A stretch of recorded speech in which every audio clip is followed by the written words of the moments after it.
योगी जी जो मंचों से बोल रहे हैं वो धरातल पर देखने का भी काम करें। हम तोड़ फोड़ में विश्वास नहीं रखते, हम उस अधिकारी को तोड़ेंगे जो समस्या समाधान। अन्य संगठनों की तरह हम सड़क जाम करना ये हमारा उद्देश्य नहीं है, लेकिन जो अधिकारी इतने भी कमजोर नहीं है जो अधिकारी परेशान करेंगे हम सीधे ही उसका घूस भर देंगे।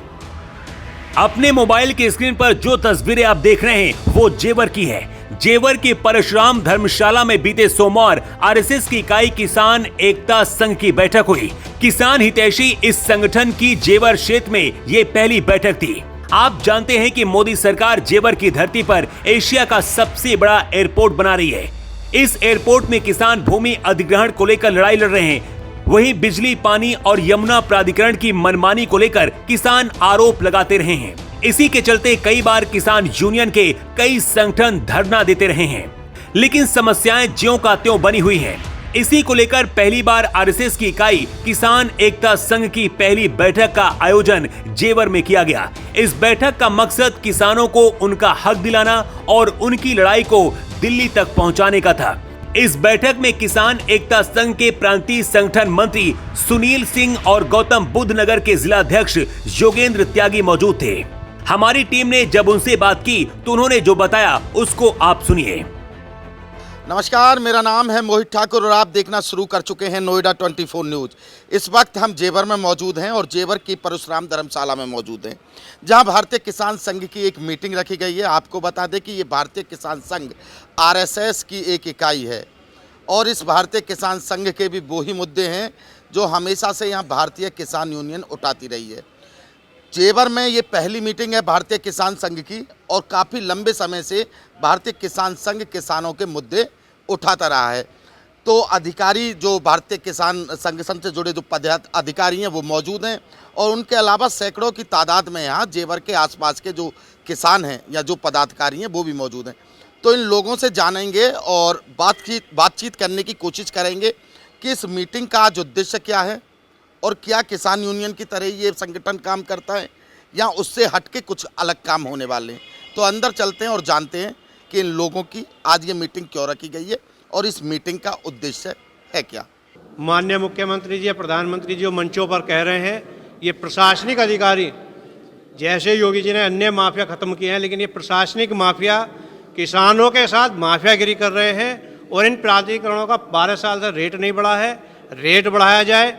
योगी जी कहते हैं कुछ और मंचों से और मोदी जी भी मंचों से कुछ और कहते हैं कि हमने इतना 8 गुना सर्किल रेट से देंगे, 4 गुना सर्किल रेट से देंगे।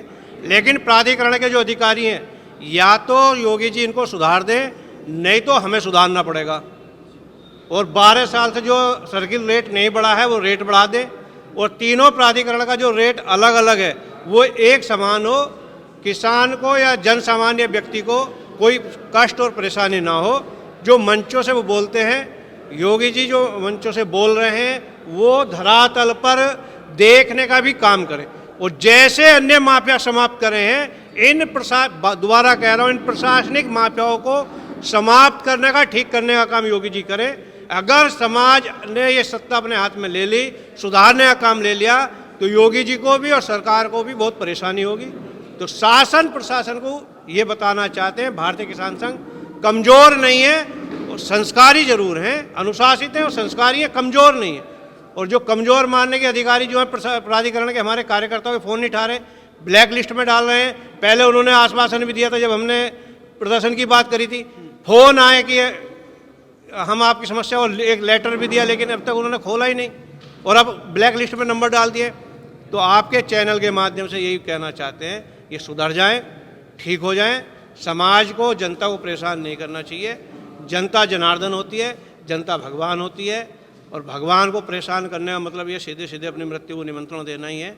नवरात्रे चल रहे हैं और वैसे भी असुरपना जो कर रहे हैं और योगी जी जो संत हैं उन्हें भी ये बदनाम प्रशासनिक माफिया, मैं तो प्रशासनिक माफिया ही कहूँगा, जैसे वैसे माफिया ख़त्म हो गए, लेकिन ये प्रशासनिक माफिया ठीक हो जाए तो समाज का उद्धार हो जाएगा। जेवर में आज पहली मीटिंग हो सकती है। भारतीय किसान संघ ने पहले धरना भी दिया है, डीएम को ज्ञापन भी दिया है, सभी को हमने ज्ञापन दिए हैं। और भारतीय किसान संघ 1989 में स्थापित हुआ और जब से चल रहा है। हमने आपको बताया कि हम संस्कारी लोग हैं। जैसे विनय ने माना जल निधि गए 3 दिन बीत, बोले राम से भय बिन होए न प्रीत, तो हम तो विनय कर रहे हैं। अब जब विनय से नहीं मानेगा तो भय तो दिखाना ही पड़ेगा। तो भय दिखाने का काम कर रहे हैं धीरे धीरे। हम तोड़ फोड़ में विश्वास नहीं रखते, हम उस अधिकारी को तोड़ेंगे जो समस्या का समाधान नहीं करेगा, समस्या में व्यवधान करेगा। अन्य संगठनों की तरह हम सड़क जाम करना ये हमारा उद्देश्य नहीं है, लेकिन जो अधिकारी इतने भी कमजोर नहीं है, जो अधिकारी परेशान करेगा हम सीधे ही उसका घूस भर देंगे। और राष्ट्रीय स्वयंसेवक संघ का संगठन है वो विषय अलग है। कहावत भी है, जब तक बच्चा नहीं रोता तो माँ भी दूध नहीं पिलाती। बच्चा खेल रहा है तो सरकार विचार की हो सकती है, लेकिन हमारी नहीं है।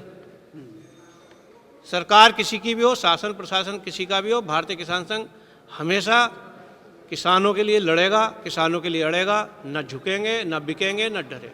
सबसे बड़ा अगर कोई संगठन है तो वो भारतीय किसान संघ ही है। हमारा एक प्रदेश में नहीं, हमारा पूरे भारत में है। और पहली बात, आज की जो है हमारी हर महीने में मासिक बैठक होती है। हमारा संगठन बड़े अनुशासन प्रिय है। हमने अभी डीएम साहब को ज्ञापन दिया था, जो समय से अधिक बारिश हुई है उसमें मुख्यमंत्री जी ने उसमें करा भी है, आदेश भी दिया है। अब हमने प्राधिकरण का ही मेन मुद्दा जो है हमारे यहाँ प्राधिकरण का है, जो किसानों की आबादी की समस्याएं हैं और मुआवजे की जो समस्याएं हैं। 3 प्राधिकरण, तीनों के अलग अलग मुआवजे हैं, एक सम्मान वाली जो है वो रखी हैं। अभी हमारे प्रांतीय संगठन मंत्री जी का अनुमोदन मिलेगा, हम वहाँ बात करेंगे प्राधिकरण। अगर वो हमारी नहीं सुनते हैं तो भारतीय किसान संघ एक बहुत बड़ा आंदोलन गौतम बुद्ध नगर प्राधिकरण, यमुना प्राधिकरण करने जा रहा है। इस बैठक में जेवर क्षेत्र से जुड़े पदाधिकारी भी मौजूद रहे। इनमें डॉक्टर उमेश शर्मा, राहुल शर्मा, सुरेश शर्मा, ललित शर्मा और भोला पंडित, सुभाष शर्मा, भोलू शर्मा समेत तमाम पदाधिकारी मौजूद थे। इस मौके पर इन्होंने क्या कहा आप भी सुनिए। सबसे बड़ी समस्या जेवर रबूपुरा मार्ग है। आप देखेंगे तो जेवर से 4 किलोमीटर आगे जाएंगे, वो इतना बड़ा खड्डा है कि उसमें भैंस भी गायब हो जाती है, पता नहीं पड़ती है, गाड़ियां डूब जाती हैं। काफ़ी एक्सीडेंट भी हो चुके हैं, लेकिन ना शासन, ना प्रशासन, ना कोई मंत्री, ना कोई संतरी, कोई संज्ञान में नहीं ले रहा है इस चीज़ को। आप जेवर से रबूपुरा जा नहीं सकते हैं। बड़े लोगों का क्या है कि वो तो हाईवे से निकल जाते हैं, लेकिन कभी वाया दयानतपुर, डुढेरा, तिलथरी, नंगला, हुकम सिंह, इन गाँवों से बम्बे होकर जाके देखें आप, तो आप वहाँ पहुँच नहीं पाएंगे। सड़क कम, खड्डे ज़्यादा। यही पता नहीं कि सड़क है या खड्डे हैं, तो खड्डों में सड़क का हूँ तो ज़्यादा अच्छी बात होगी। इसलिए मेरी सभी जनता जनार्दन से विशेष अपील है, नेताओं से, अधिकारियों से, पदाधिकारियों से, कि वो थोड़ा सड़क की तरफ ध्यान दें और हमारी समस्या का समाधान करें। इस बैठक का मकसद साफ था कि या तो जेवर क्षेत्र के किसानों की समस्याओं का निस्तारण जल्द हो, या फिर किसान एकता संघ बड़े आंदोलन के लिए तैयार है। खैर, जेवर में ये संगठन की पहली बैठक है और इस बैठक में आगे की रणनीति तय हुई है। अब ये संगठन किसानों के बीच जाकर उनकी समस्याओं को सुनेगा और उनके हक के लिए लड़ाई लड़ेगा।